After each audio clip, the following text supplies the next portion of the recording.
House Bill 189, an act relating to school bus safety. Representative Hale. Gentleman from McCracken. Mr. Speaker, I yield to the gentleman from Menifee 74 for explanation of the bill and motion thereon. Chair recognizes the gentleman from Menifee for explanation of the bill and a motion thereon. Thank you, Mr. Speaker.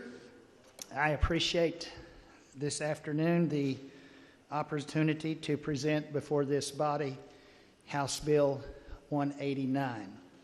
Mr. Speaker, there is a House Floor Amendment, House Floor Amendment 1, and I would ask that that be read at this time. Clerk, please report. House Floor Amendment 1 to House Bill 189. Gentleman from Menifee. Mr. Speaker and ladies and gentlemen, all that House Floor Amendment 1 does is, in the original bill, there was a typo error on a KRS statute. The number was, 2 extra numbers was added, so all House Floor Amendment 1 does is rectify that mistake that was made in the typing error. So at this time, I would move that the adoption of House Floor Amendment 1. Motion is for the adoption of House Floor Amendment 1. Is there any discussion? Lady from Jefferson 34. Is there any discussion on the floor amendment?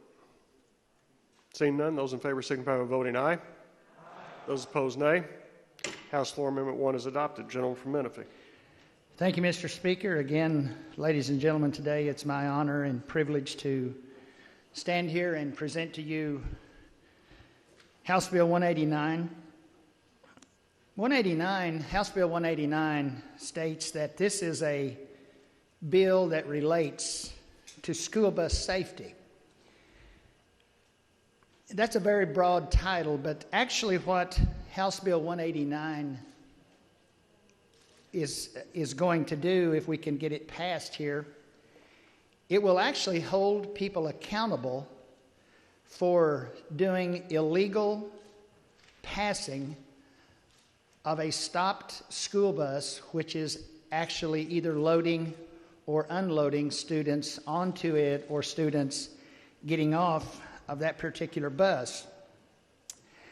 I will not stand here today and bore you with a lot of statistics, but it is estimated that each year across the United States of America that there are literally tens of thousands, probably hundreds of thousands of violations that occur when a school bus is actually stopped, again, unloading the most precious cargo that we can think of, and that is our children, our grandchildren. And it is almost impossible for these violations to be to be seen by officers that would actually happen to be probably just coincidentally in an area that they might see someone commit an act of illegally passing a school bus.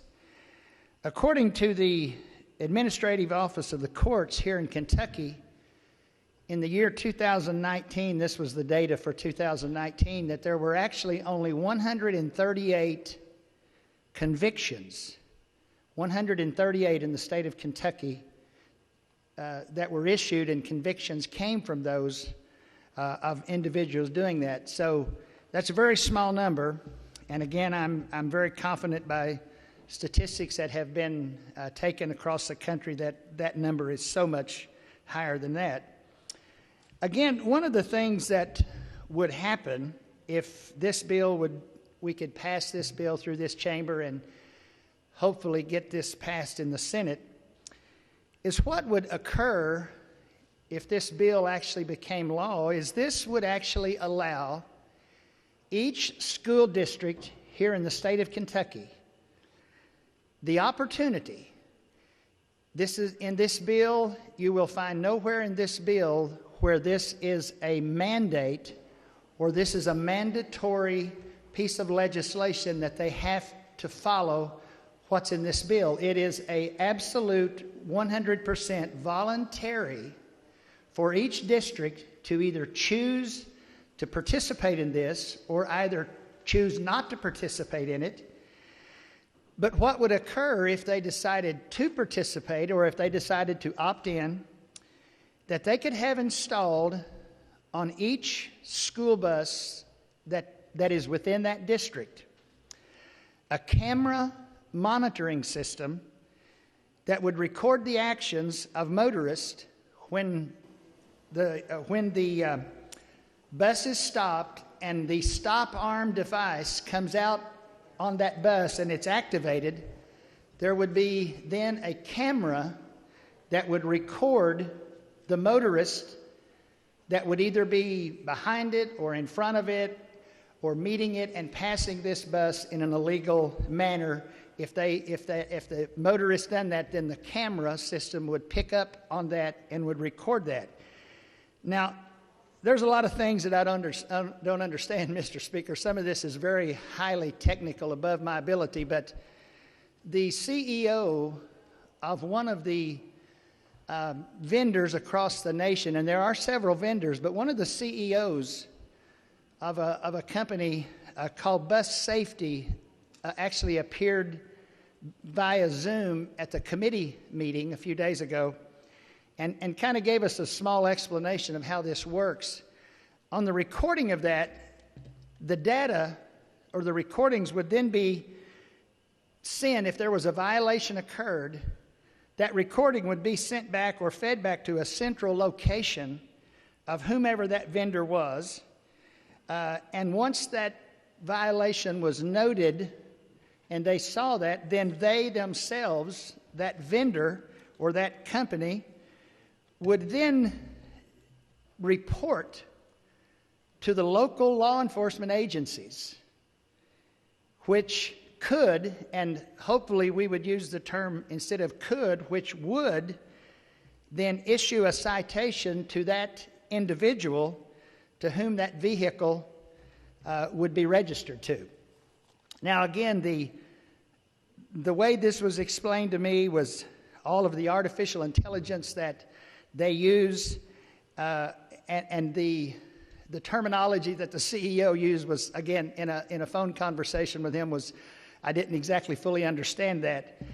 But if this would become a law here in the state of Kentucky, we would actually become the 23rd state. There are currently 22 other states in the United States that have this as a law in their books, and we would become the 23rd state that would join them as having that as a particular type of safety in place. Now, one of the things, and I will be very brief as I go forward, I don't have too much to say more about this, but one of the things that then would happen if that violation or if there would be a citation issued to that individual, the penalty of that would be set. There would be an agreement that would be entered into by the school districts and the local county government. The legislative body of that county government would enter into an agreement, a local agreement, and the fines would be actually determined and set by the local body of that specific county. Now, the fines in the bill that we have placed in this bill for a first violation would not be able to exceed $300. If there would be a second violation or even more subsequent violations, the amount of the fine could not exceed $500. One thing I do want to make clear on this, that a violation would not actually result in points being assessed against the operator of that said vehicle. Now, I don't think any of us in here would be I don't think any of us would have really what we would call much sympathy for anyone that would pass a stopped school bus when children are either loading or unloading onto that. But you will find in the Bill 189 that there are provisions if a person wants to appeal this, if they feel like they've been unfairly charged or given a citation, there is in place here an opportunity for them to appeal this, of course. Maybe they may not even be driving that car. Maybe someone else had taken their car. Maybe the car had been sold and the transfer title hadn't been changed. There's possibilities of things that could happen. But there are provisions within the bill to provide that individual an opportunity to appeal this particular citation.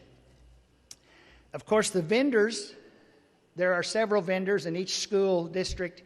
If they decided, again, to participate, would be between the school district and whatever vendor they chose to use. So, in closing, Mr. Speaker, the last section of this particular bill actually clarifies on what type of road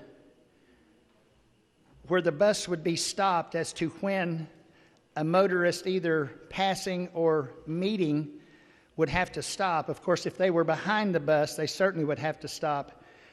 But on a 4-lane highway that would be divided by a barrier or a grassy median, they would not have to stop as they approached the oncoming bus. But if there was not either one of those things in place, then they would be required to stop. Even on a 4-lane highway, of course, they certainly would have to stop on a 2-lane road. A few questions that had been brought to my attention about this was that we possibly might be infringing on someone's rights. We might possibly be recording things that maybe we shouldn't see. But again, I come back to this. I have absolutely no sympathy for anyone that would do such a dangerous act as this and put our most vulnerable people at risk, our children. So today, Mr. Speaker, that is my comments, but I would just like for a moment, if I could, yield to the gentleman from Estill 91 for just a quick comment, if that's okay with you, sir. Chair recognizes the gentleman from Estill. Thank you, Mr. Speaker. The children that we're talking about today, they're not thinking about that there's somebody breaking the law. And what this bill is about is not only the protection of our children, but what it's going to do, it's going to save the children in a lot of ways. This arm that's going to be placed in effect with the camera, there's been statistics about this, that there has been 51,000 drivers that were ticketed and fined for illegal passing a school bus. This is not to mention the hundreds of kids that was killed either approaching or leaving the bus going home. And so there's been a study in the year 2018 over a period of 38 states. It was reported 83,944 incidents because there was not an officer around. And so these people that's illegally passing a school bus, I believe that when this is intact, that it's going to bring fear upon people, that they're going to be more aware not to take the risk of, just like running a red light, they're not going to pass a school bus. And they don't think about what's getting ready to dart across the road, which could be one of our grandchildren or one of our children. Also, it was also estimated that a fine in Virginia, another state that has passed this legislation, with a $250 fine, it brought $957,000 into the state because of the fines. Now, this ain't about money, but this is about putting something in effect into a place that's going to save our children. And not only save our children, if someone does break the law, it's going to prosecute that person for bringing harm to our children. And so I want to thank the gentleman from Laurel and the gentleman from Menifee for helping me and allowing me to be part of this. Thank you.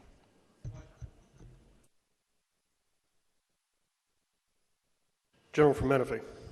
Thank you, Mr. Speaker. I hope that my explanation was one that you could see that my intention is certainly not to, if the intention of filing this piece of legislation was to make revenue or receive revenue for the state, I wouldn't have filed it. My intention of filing this bill is for the safety of the children.